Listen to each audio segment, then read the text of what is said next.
Welcome to the Addiction Recovery Channel. I'm Ed Baker and I'm your host.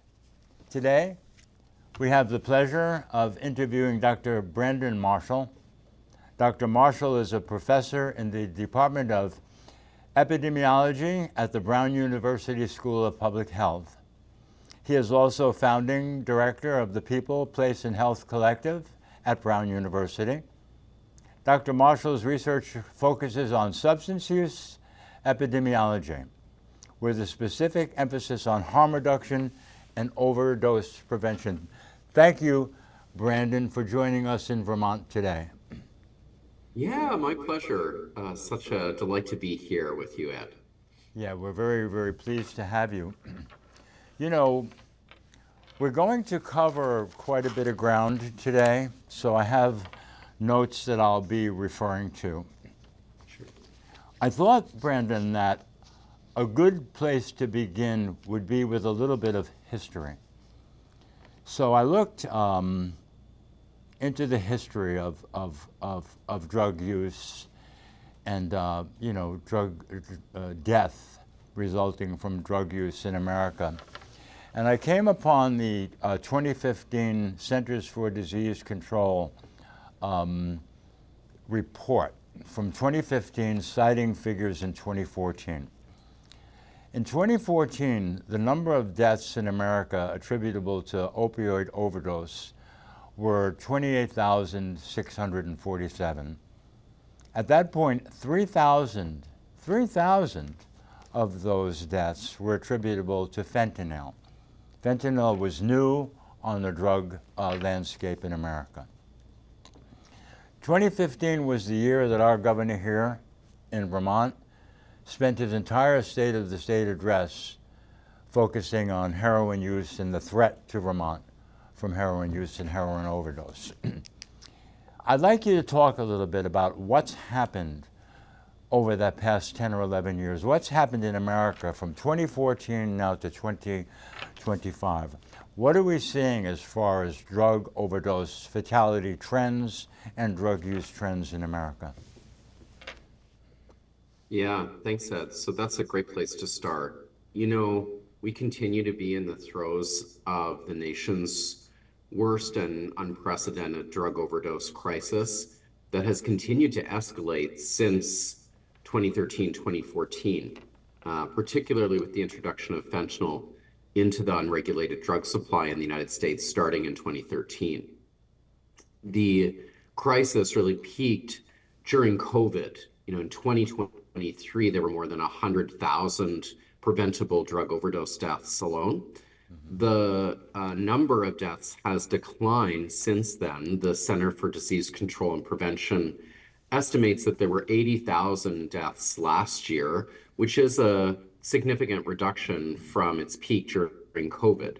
But as you noted, those numbers are still significantly higher than they were more than a decade ago, right? We're losing way too many people every single day in every county and every state across this nation.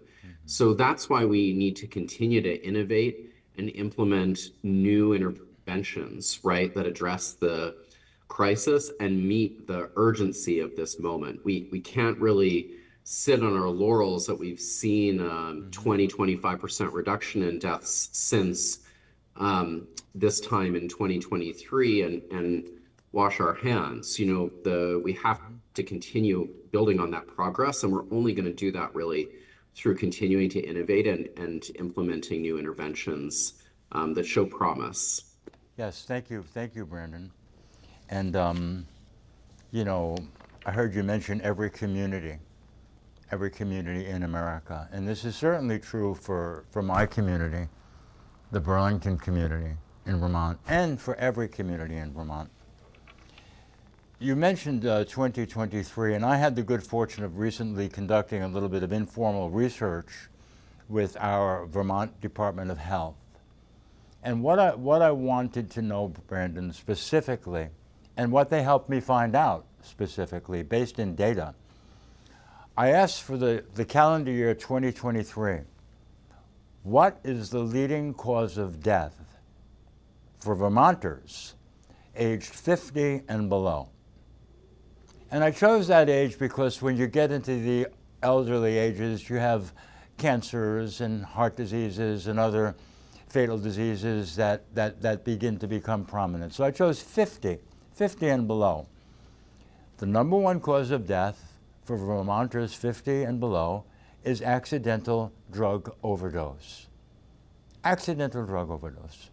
That was 2023. Based on the numbers in 2023, you can safely extrapolate, even though there has been a reduction, you can safely extrapolate to 2024 and 2025 that the leading cause of death in Vermont for people under 50 is accidental drug overdose.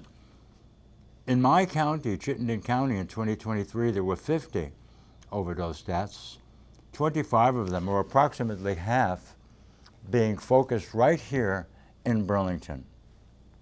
Now, before we go into overdose prevention centers, to get us oriented, I'd like you, I know you've been focusing on harm reduction for your career. I'd like you to explain to the audience, Brandon, what is harm reduction and how does harm reduction differ from other types of services that are offered to this particular population? Yeah, I have been fortunate to study and work in harm reduction for almost 2 decades now.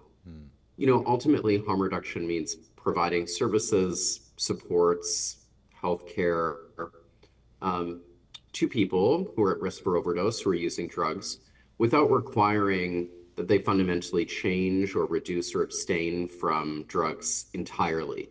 So that's the real shift in the thinking that is rooted in the principle of humanity, of dignity, and health, right? Saying that you as a person, regardless of whether or not you are using drugs, deserves access to services that allow you to lead a healthy life. Now, once someone engages in harm reduction services, we know that that can be the first step to a longer journey that may involve treatment and recovery. And in fact, studies show that the more frequently someone engages with a harm reduction service, such as a syringe service program, the more likely they are to engage in those kinds of longer term treatments. Mm-hmm. So the goal of harm reduction often, in my view, is to be a bridge, right? A pathway for folks to help them meet whatever longer term goals they may have. And that can include treatment and recovery, access to housing, healthcare, and so on. We use harm reduction all the time in our everyday life as we go through the world. There are risks out there, driving a car, riding a bike, right? And we don't require that people stop engaging those activities altogether. We do things to reduce the risk of morbidity and death when people engage in those activities. So the paradigm, the fundamental principle, we actually apply to a lot of different settings. But for reasons we can talk about, stigma, misunderstanding, misconceptions, discrimination, it can run into controversy and be a more, controversial subject when we talk about substance use. But fundamentally, that principle, it really is throughout much of public health. Yes, thank you, Brandon. And it's interesting, you mentioned driving a car and riding a bicycle. I do both. And when I get in my car, I put on my seatbelt. When I ride on my bicycle, I wear my helmet. With both those innovations, because we didn't always have seatbelts in cars, and people didn't always wear helmets when they were riding their bicycles. Would both those innovations, come under the heading of harm reduction? That's right. That I think so. That's the fundamental principle we're talking about. It is important to keep in mind, though, that the term harm reduction came from the community, right? And it came from a need to support friends and loved ones as they were using drugs and were not able to access the services that they need. So the movement really originated in the community and also moved alongside the HIV/AIDS movement as well. So that's where the origin of the work really comes from, and I want to acknowledge that. But the ideas, right, the fundamental principles, at least as we think about them in public health, really do, I believe, apply to many different domains of all of our lives. And riding a bike and driving a car, I think, are two good examples. Thank you, Brendan. So let's now begin to focus on overdose prevention centers. There are 3 sanctioned centers in America.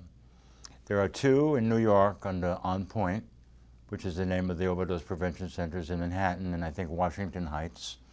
And then there's 1 in Providence, Weber Renewal. I know that you and your team are conducting research in all 3 sites, and that you will be conducting research when Burlington opens its overdose prevention center here. Maybe we could start by describing, what is an overdose prevention center, and what population benefits from having access to an overdose prevention center? Great questions. So these are centers that are designed to support people who are at very high risk for overdose and overdose death. There are staff on site that are able to intervene in the event of an overdose. And critically, they connect people who are using drugs to other services, be that addiction treatment, housing, healthcare, and so on. So they typically serve people who are homeless or unstably housed and who experience significant barriers to accessing health and social services. I also want to note that the vast majority of people who use an overdose prevention center already have some experience with addiction treatment in the past. Many of these experiences you might characterize as stigmatizing, punitive, and certainly far from patient-centered. So the goal, one of the key goals of staff working at an OPC is not just to respond to overdoses as they occur, that's critical, but also to rebuild someone's trust in our medical and addiction treatment system, and to help them identify services that are the right fit for them to meet their needs, right? So that might be acute care, detox, medications for opioid use disorder, or other type of treatment options. And staff are ready and really jump in the moment that someone expresses interest in or willingness to engage in some of those other services. So they're like a point of access, right? And you can collate a lot of those services in the same building, or you can have strong referral pathways to primary care clinics or addiction treatment clinics. It can look like a lot of different things, but fundamentally those staff are helping to build those connections and rebuild trust so that people can get the services and the care that they need. That's really something, Brendan. So this population, I think you described them as difficult to engage. They've been alienated from traditional modes of offering services over time, but overdose prevention centers will offer them a safe place to feel safe, to return to with no expectations, and a lot of positive regard, and this offering of relationship. And out of that relationship comes some of these improvements in health that usually depend on referrals to other types of services.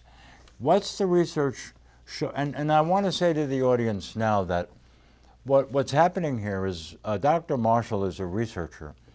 So, Dr. Marshall, you're not saying anything that really is not based in research, correct? That's right. We're fortunate to have more than 3 decades of research from other countries that have examined how overdose prevention centers work. So they're a new program in the United States, but we have a wealth of scientific literature from other countries that can help guide us and can help understand how they serve people and how they meet their health and social service needs. So the first thing then, with that is an understanding that this is data-based, this is a data-based conversation, this is research-based. The first question is, as far as the obvious benefit of an overdose prevention center, reversing potentially fatal overdose, what is the research telling us about that? as far as outcomes for these centers? Are we being successful in that? Yeah, so they're a very highly studied public health intervention. And research consistently shows that OPCs, or overdose prevention centers, are effective at improving the health of people who use them. We have research from France, from Canada, from Australia that consistently show that people who use overdose prevention centers are not only less likely to experience an overdose, but they're less likely to suffer from other health conditions such as skin and soft tissue infections, for example. People who use an OPC are also more likely to enter into addiction treatment. And that's a really important point that I want to make. We know that, in fact, the more frequently someone uses an OPC, the more likely they are to engage in some kind of treatment program because of those connections that are being built with staff that I talked about earlier. And finally, research, especially from Canada, shows that OPCs increase life expectancy. They not only prevent overdose and overdose death, but improve health overall. You know, one study from Vancouver found that frequent OPC use, using the OPC at least weekly, was associated with a more than 50% reduction in all-cause mortality over a 10-year study period. So those are really extraordinary reductions in my view, and show that OPCs, not only are addressing the immediate overdose needs, but also are improving health, more holistically, right? Be that HIV treatment, hepatitis C treatment, treatment for other acute conditions, which can be very severe, and so on. I mean, that's very impressive to me and very hopeful for America that we will be implementing more of these centers countrywide, and especially for my state here, Vermont. I'm very encouraged by this. What about medications for opioid use disorder? We know that a person receiving medication for opioid use disorder is 50% less likely to die of overdose. So what's the success rate with having someone begin to utilize an overdose prevention center and then move on, which is a profound move forward, into actually engaging in medication for opioid use disorder? That's right. Those medications are gold standard FDA-approved therapies for opioid use disorder. There are three: methadone, buprenorphine, and naltrexone.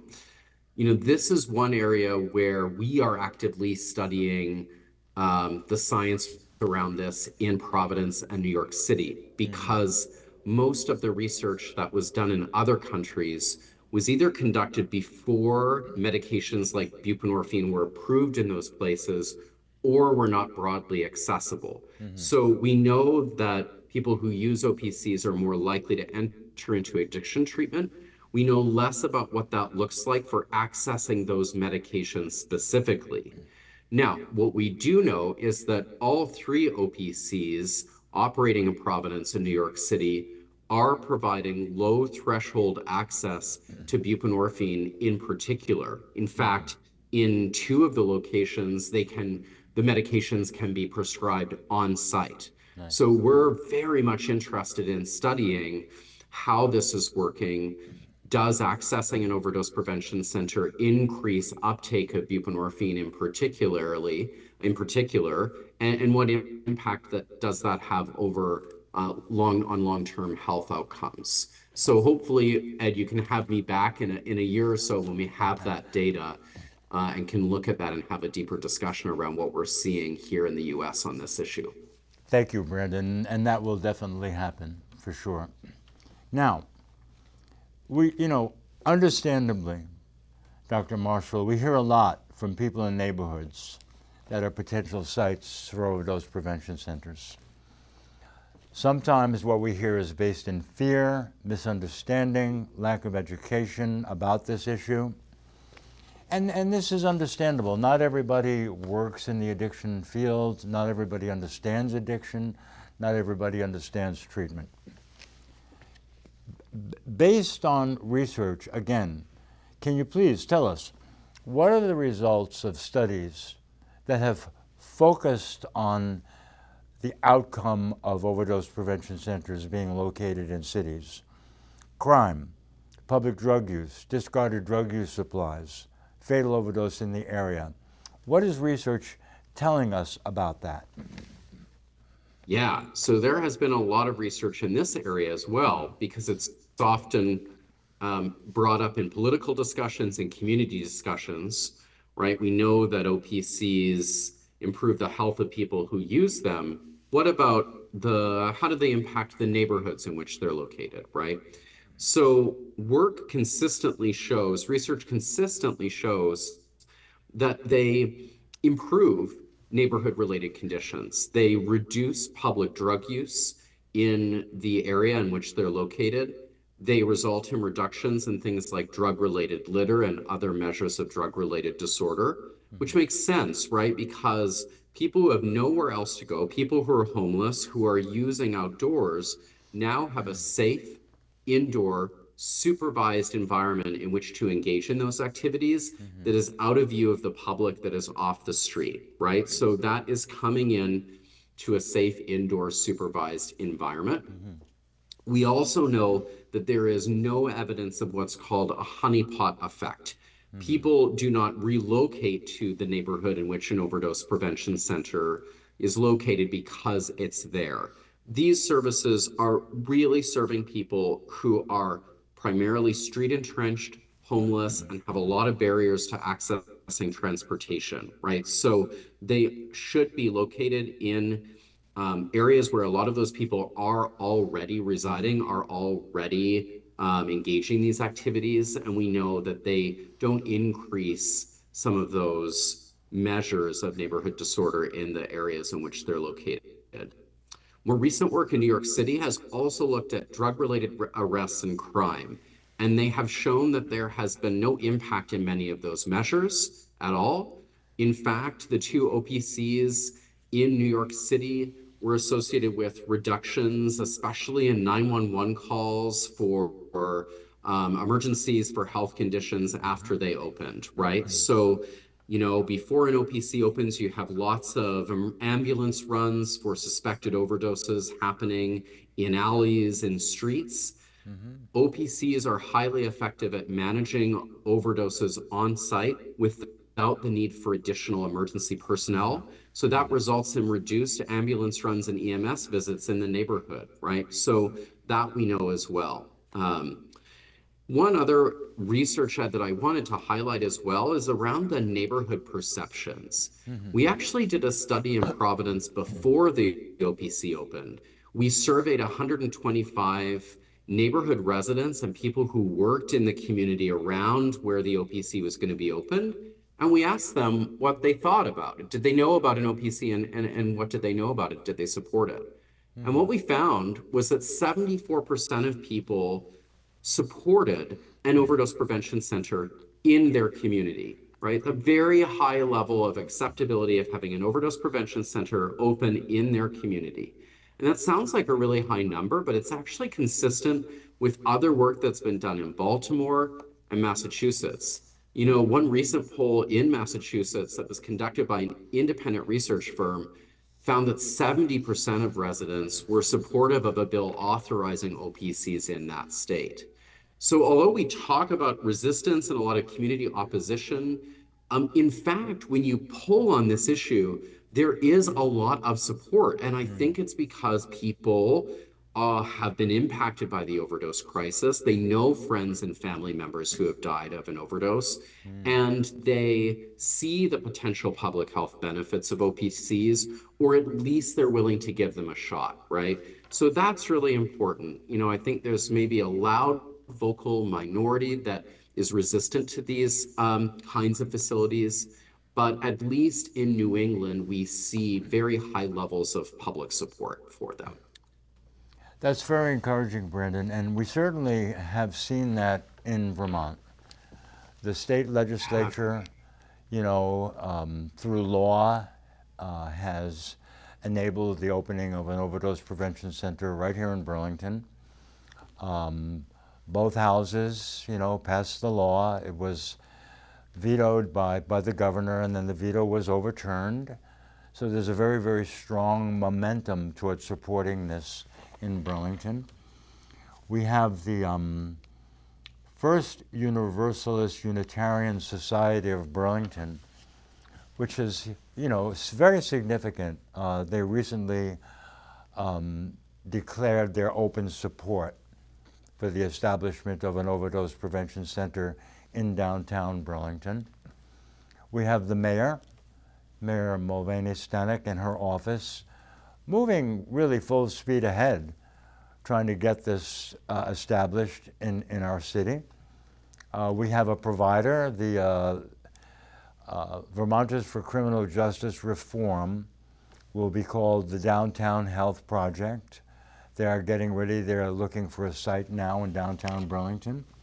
And we have quite a bit of community support. And the people seem to sense, they seem to understand that empathy and compassion is necessary in our response to what amounts to a real public health emergency. Although it's undeclared, it is nonetheless a public health emergency. So, we're getting near the end of the interview. I guess I would like to ask you to just kind of focus again a little bit on the ideal location. What is the ideal location for an overdose prevention center? Yeah, so I mentioned this briefly a few moments ago, and I'm glad we can dive deeper into this issue, Ed, because there have been a lot of discussions of location when the OPC opened in Providence, for example, and so I've been able to reflect on this.